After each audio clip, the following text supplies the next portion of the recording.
E aí, pessoal, hoje é o assunto cubo mágico e vamos falar sobre o método Friedrich, como resolver o cubo utilizando 4 etapas e como decorar os algoritmos, ou seja, as fórmulas desse método de maneira mais rápida. Ele consiste em 4 etapas. A primeira é uma cruz básica, já devidamente amarrada nos centros da camada do meio, e após isso você vai observar principalmente começando pela camada de cima, porque daí você acaba retirando algumas que estejam nos slots errados, tal, colocando as corretas, ou seja, começando dos casos mais fáceis, indo na direção dos mais difíceis, de 2 em 2 peças para formar as 2 primeiras camadas ao mesmo tempo. Então temos aqui o primeiro par encaixando. Ó. Enquanto isso acontece, nós vamos observando outras. Temos aqui, caiu basicamente um caso de formação de par pela lateral, mas nós temos aqui, antes disso, olha, um easy case. Um caso básico. Então colocamos ele. Note que agora essa peça mudou de lugar, mas ainda temos, né, a mesma formação.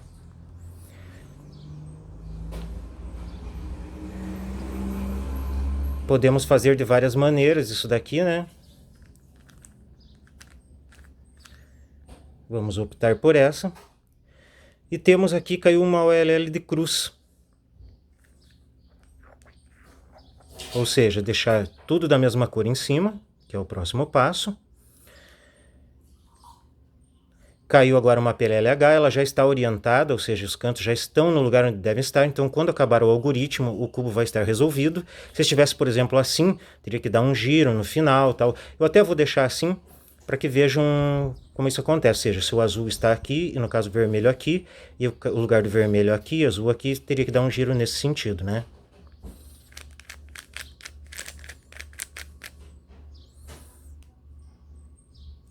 Aquele giro que eu falei.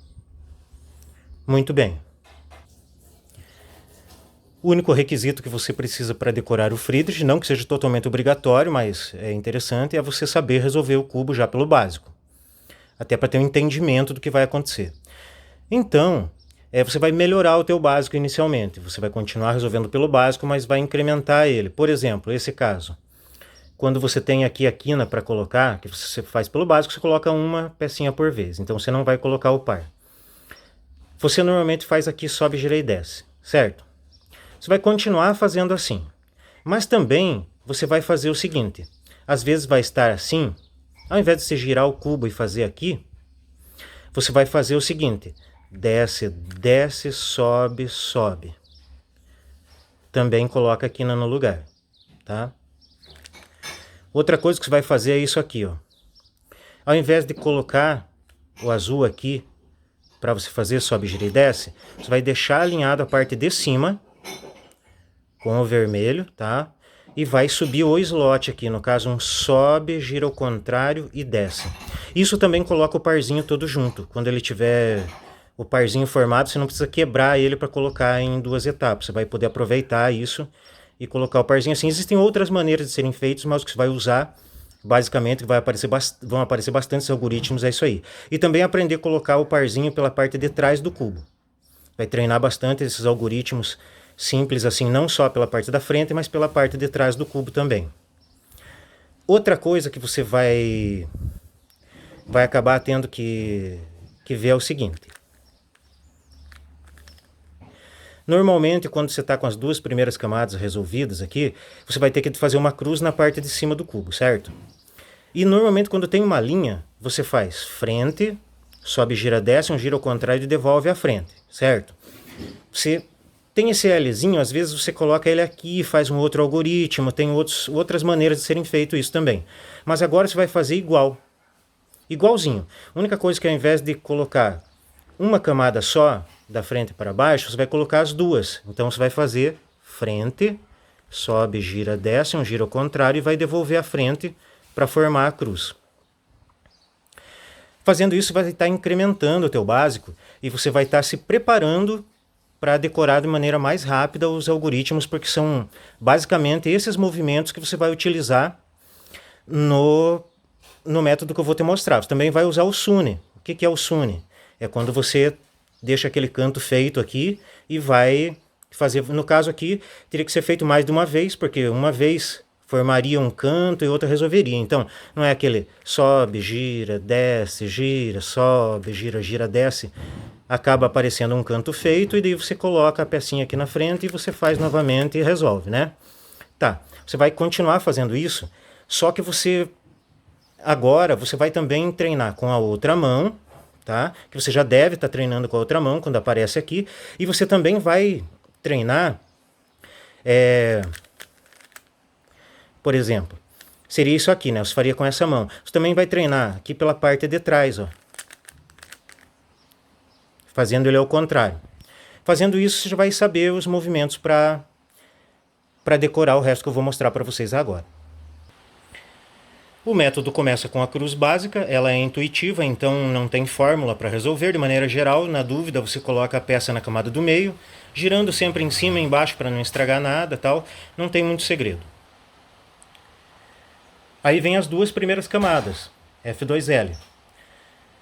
Veja que começa pelos casos básicos ali, e eles vão evoluindo e aumentando a quantia de letras aí no algoritmo, porque no final é tudo uma transformação. Esses últimos casos vão transformar nos casos das peças em cima, as das peças em cima, nos casos básicos e assim por diante. Não, vai ver que não tem muito segredo. Você vai ter também, além de fazer a fórmula, você vai ter um entendimento de o que acontece durante o processo, vai poder abreviar algumas etapas. Ao invés de retirar totalmente a peça, você vai retirar usando metade do algoritmo, vai finalizar mudando a parte final, enfim, vai aprender mais de uma maneira de fazer e vai também encaixar pela parte de trás do cubo. Isso é bem importante aprender isso. As ULLs são todas reduzidas a caso do básico. Veja aqui, por exemplo, isso aqui é o SUNE, esses verdinhos aqui, ó, com uma mão, com outra. O que tem aqui de azulzinho é o desce, desce, sobe, sobe. Tá vendo esse vermelho? É a parte do meio de fazer a cruz em cima, ou seja, você faz a frente, não é um sobe, gira, desce, gira ao contrário, e esse é o sobe, gira, desce, gira ao contrário. Veja que em alguns casos ele tem o F também. Quando é maiúsculo é como se fazia, e quando é minúsculo é... Quando é minúsculo é do Lzinho. Então não tem segredo, são duas camadas, né? Sempre que aparece alguma coisa verde é o início do SUNE. E tem também o caso do SUNE estendido, quando você faz um giro para o outro lado e depois completa o SUNE. Inclusive, sabendo isso, você já resolve as Euclid Shapes. Tem apostilas como a do Bad Mephisto que trazem esses algoritmos, mas em alguns casos mostram algo diferente.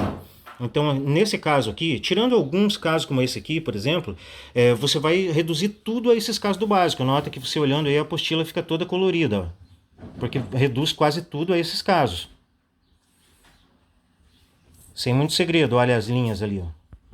Essa aqui mesmo é praticamente como se fosse fazer... Eu acho que é o único caso que reduz como se fosse um to-look. Você vai fazer como se fosse fazer a cruz na parte de cima. Vai aparecer esse caso aqui. E você vai fazer mais duas vezes o mesmo movimento. Ou seja, não tem dificuldade.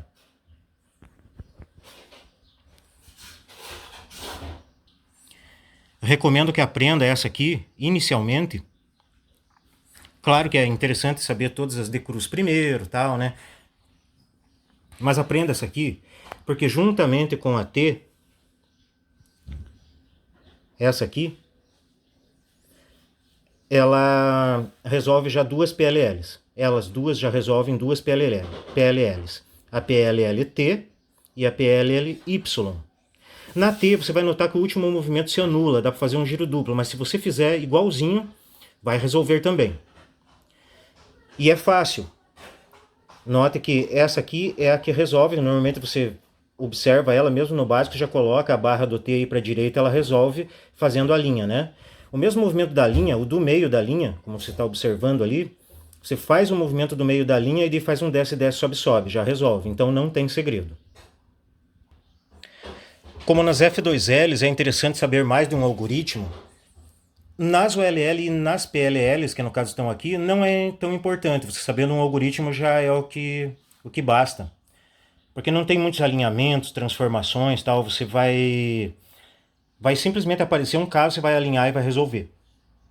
A única coisa que você vai ter que aprender, fazer o último alinhamento, ou seja, reconhecer aí detalhezinhos nas PLLs, onde você vai saber o que fazer. Por exemplo, aqui nas G, você vai sempre observar aqui, por exemplo, o canto, a ponta do parzinho, que a cor que tiver aqui é a cor que você vai alinhar. Então, por exemplo, se o azul, o lado azul do cubo estiver atrás, ao terminar de fazer o algoritmo, você vai ter que dar um giro ainda no sentido anti-horário para que o cubo fique alinhado.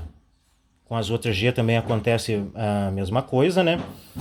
Na PLL A, você vai observar aqui o cantinho. As J, bem interessante, as J's, não importa qual J seja, você vai observar o lado de cá. Nessa J você vai observar esse cantinho aqui, e nessa J você vai observar aqui o cantinho de baixo. Tem casos como esse aqui, por exemplo, que você vai ver o contrário. Então, se aqui está o verde, você imagina o azul e vê que lado está o azul, você sabe que esse lado vai ser girado. Por exemplo, se o azul estiver aqui, no final você vai ter que dar um giro anti-horário para que venha todo o cubo para cá. Ou seja, para que veja a última camada aqui e o cubo fique todo igual. Todos eles vai ter uma maneira de você reconhecer, de você ver. A N é interessante pelo seguinte. O pessoal às vezes usa, por exemplo, as duas cores, aqui o verde e o laranja, que vão ter que estar no seu slot, mas eu acho mais difícil. Eu acho mais fácil fazer assim. Você vê o cantinho que está aqui, ele tem que estar sempre uma antes de onde ele estaria. Então, se ele vai para cá, ele tem que estar uma para lá, e assim, no caso aqui mesmo, né? E assim por diante. Por exemplo, aqui está o vermelho. Se o vermelho estiver ali, ele vai terminar fechado. Se o vermelho estiver aqui, você vai ter que dar um giro ao contrário, e assim por diante. Mas não tem segredo, não. Entenda que o básico que você usa aí, ele já usa coisas do Friedrich. Só que você transforma tudo no mesmo caso, fazendo mais de uma vez e transformando tudo aí em 7 etapas. Então, automaticamente você aprendendo todos os algoritmos, 119, você vai resolver o cubo em 4 etapas. É bastante coisa para decorar, mas note que é tudo muito parecido, então não tem muita dificuldade, basta você ter um pouquinho de boa vontade. Alguns decoram mais rápido, outros demoram, né? As pessoas dizem que o ideal seria decorar um algoritmo por dia, mas eu demorei bem mais tempo que isso, apesar de que nas PLLs acabei decorando aí uns 3 algoritmos por dia na parte final, porque daí você já tem mais prática. O cérebro já está mais acostumado a fazer as decorebas aí.